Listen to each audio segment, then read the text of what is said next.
Hello, good morning. Today's topic of discussion is quasi contract. Under English law, it is known as constructive or implied contract, whereas under Indian law, it is called as certain relations resembling those created by contracts. So let's discuss. We have studied that an agreement forms the very basis of a contract. But in certain cases, the law imposes certain obligations of contractual nature on one of the parties and confers certain rights in favor of the other party, even though there is no offer, no acceptance, no agreement, no promise. Such contracts are created by law. So certain obligation is imposed by law and this is termed as quasi contract or constructive or implied contracts under English law, while the Indian law calls them as certain relations resembling those created by contract. A contract is intentionally entered into between the parties to the contract, but a quasi contract is created by law. It rests on the ground of equity that a person is not allowed to enrich himself unjustly at the cost of another, so at the expenses of someone, and therefore the law of quasi contracts is known as the law of restitution.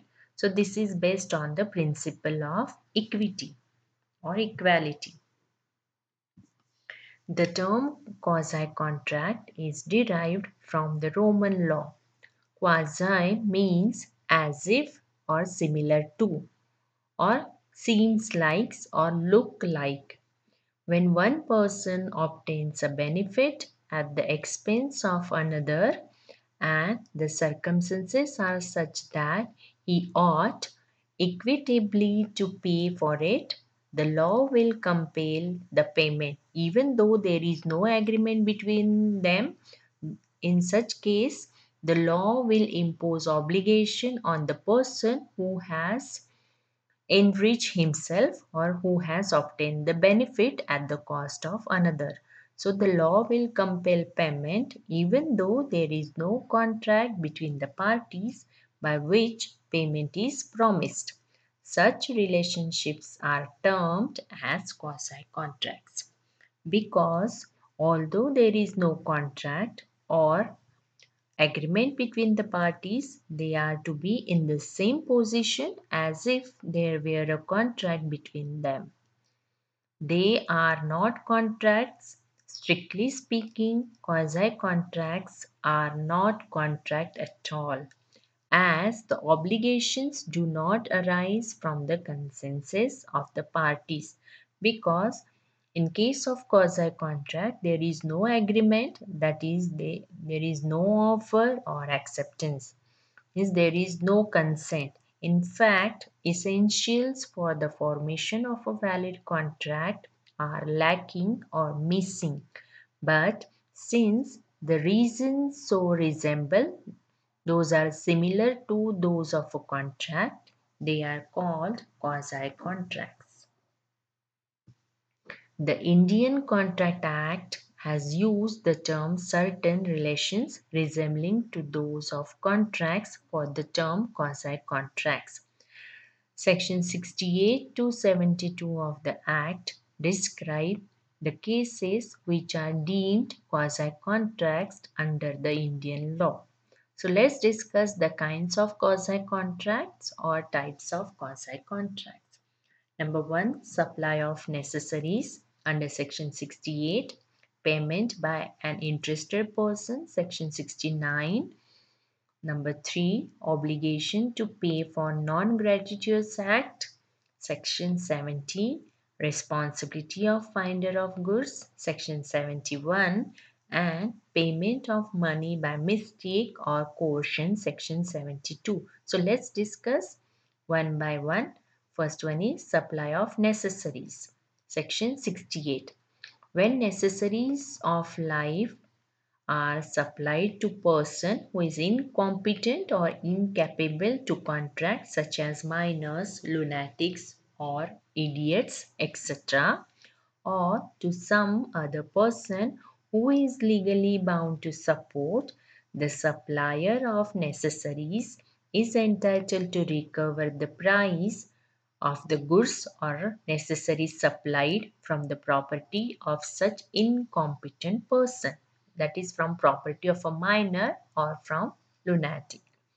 Section 68 of the Act provides that if a person incapable or incompetent of entering into a contract, or anyone who is legally bound to support is supplied by another person with necessaries as suited to his condition in life, such person who has furnished such supplies is entitled to be reimbursed, that is repay payment from the property of such incompetent or incapable person. For example, A supplies B. B is a minor with necessaries as suitable to his condition in life. So here A is entitled to be reimbursed, that is recompense from the B's property. Second, reimbursement of payment by an interested person. Section 69. Section 69 provides that a person who is interested in the payment of money which another is bound by law. So this must be noted that here he is paying for the person who is bound by law, and who therefore pays it is entitled to be reimbursed, that is recompensed by the other. For example, X holds land in Bengal on a lease granted by Y, the zamindar. The revenue payable by X to the government being in arrear, his land is advertised for sale by government. Under the revenue law, the consequences of such sale will be the annulment of Y's lease. Y, to prevent the sale and consequent annulment of his own lease, pays to the government the sum or the amount due from X. X is bound to make good to Y the amount so paid. If a man pays money for another which he was entitled to pay, but in which he has himself an interest, he may still maintain action for money paid. Essential requirement of section 69 are as under. The payment made should be bona fide. It must be done to protect the interest of the person or interest of the plaintiff. The term interest includes some sort of fear of loss or inconvenience. For example, A's goods are wrongfully attached in order to realized areas of government revenue due by B, and A pays the amount to save the goods from sale. He is entitled to recover the amount from B. Another example, P left his carriage on D's premises. D's landlord sues the carriage as distress for rent.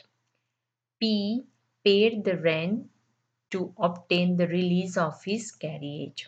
Held, P could recover the amount from D. Second essential, the payment made must be such as the other party is bound by law to pay. The goods belonging to A are wrongfully attached in order to realize areas of government revenue due to G. A pays the amount to save the goods from sale. A is entitled to recover the amount from G. Third essential, the payment must be made to another person and it should not be voluntary.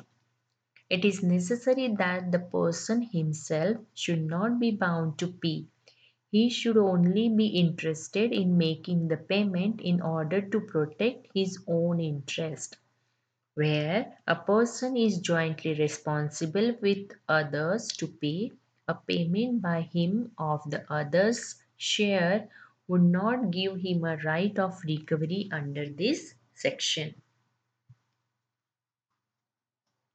Third, liability of payment for non-gratuitous act. Section 70.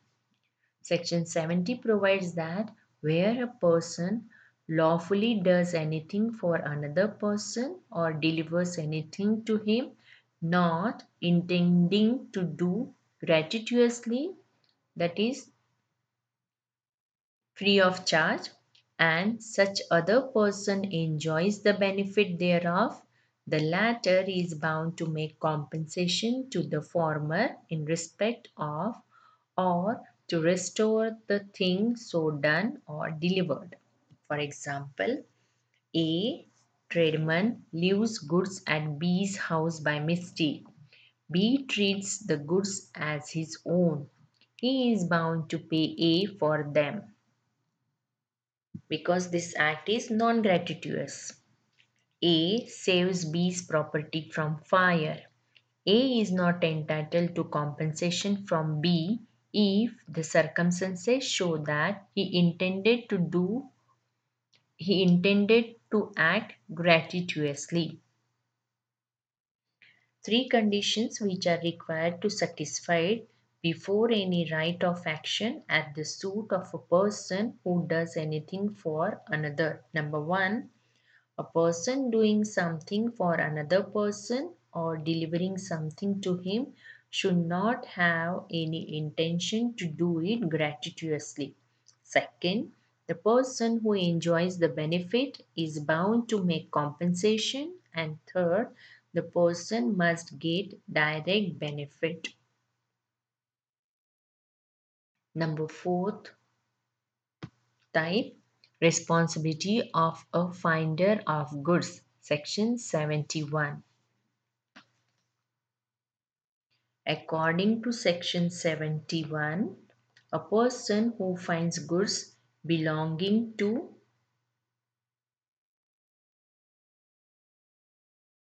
another and takes them into his custody is subject to the same responsibility as a bailee. Bailee, he is a person to whom goods are delivered for some specific purpose. So such person is called as bailee.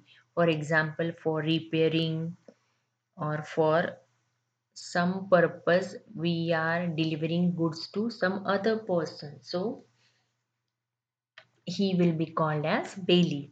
Section 71 states in clear term about the responsibility of finder of goods. His duties and responsibilities are put at a par with that of a bailee. He is bound to take as much care of the goods found as a man of ordinary prudence would, under similar circumstances, take of his own goods of same bulk, quality, value of goods found. The finder of goods must take necessary steps to stress its true owner. If he does not do so, he can be guilty of wrongful conversion of the goods. So long as the owner of the goods is not found out, the ownership of the property in goods remains with the finder of the goods and he can retain the goods as his own. For example, 1H pick up a diamond on the floor of K's shop and handed it over to K to keep it till the owner appeared. H is therefore the finder of the goods in this example. Number 5. Payment of money by mistake or coercion. Section 72. According to Section 72, The liability of person to whom money has been paid or things delivered by mistake or under coercion. It says a person to whom money has been paid or anything has been delivered by mistake or under coercion must repay or return it. For example, A and B jointly owe rupees 100 to C. A and B had taken loan from C and therefore they are jointly owe rupees 100 to C. A alone pays the amount to C. B, not knowing this fact, also pays rupees 100 over again to C. So here C is bound to repay the amount to B. It must be noted that the word coercion is used in this section in its general sense, that is forcefully. Section 72 applies to mistake of fact. For example, a fruit merchant sent a parcel of fruits to B for his approval, but by mistake it was delivered to C, who, thinking that it was his birthday present from a friend, C ate the fruits. C ate them. E can recover from C the cost of the parcel of the fruit. So with this, I have completed quasi contract. Thank you.